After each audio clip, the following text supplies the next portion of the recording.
ఎప్పుడైనా మంచిగా అన్నీ ప్లాన్ చేసుకొని, ఏ ప్రాబ్లమ్ లేకుండా వెళ్తుంది అన్నప్పుడు లాస్ట్ మొమెంట్‌లో ప్లాన్ మొత్తం బిస్కెట్ అయిందా? ఈసారి అయితే మాకలాగే అయింది. వరుణ్ బర్త్‌డేకి ఎక్కడికైనా మంచి ప్లేస్‌కి ట్రిప్‌కి వెళ్లి టైమ్ స్పెండ్ చేద్దామని ఎయిర్‌బిఎన్‌బిలో ఒక లేక్ హౌస్ బుక్ చేసుకున్నాము. మార్నింగ్ ఆఫీస్ వర్క్ అయిపోయినాక బ్యాగ్స్ ప్యాక్ చేసుకొని స్టార్ట్ అయ్యాము. ఈ ట్రిప్ మొత్తంలో మోమో గాడే ఎక్కువ ఎక్సైటెడ్ ఉన్నాడు. మధ్యలో ఫుడ్ కోసం ఆగినప్పుడు పప్ కప్ తీసుకున్నాము. అండ్ మస్తు నచ్చినట్టుంది వాడికి. ఇంతకెక్కడికి వెళ్తున్నాము అంటే, మేముంటున్న ప్లేస్ నుండి ఒక 7 అవర్స్ దూరంలో ఒక మంచి లేక్ హౌస్ ఉండే. అక్కడ ఒక 2 డేస్ స్పెండ్ చేద్దామని వెళ్ళాము. మేము రీచ్ అయ్యేసరికి నైట్ 10 అవుతది అని ప్లేస్ ఓనర్‌కి ఆల్రెడీ చెప్పాము. అండ్ డోర్ కోడ్ గూడా ఇచ్చారు. వెళ్లి డోర్ కోడ్ ఎంటర్ చేస్తే అసలు డోర్ ఓపెనే అవ్వలేదు.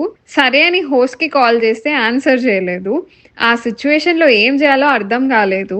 ఎయిర్‌బిఎన్‌బికి కాల్ చేస్తే బుకింగ్ క్యాన్సిల్ చేస్తాము. మా ఫోన్ కూడా ఆన్సర్ చేయట్లేదు హోస్ట్. మీకు ఫుల్ రీఫండ్ ఇస్తాము అని చెప్పారు.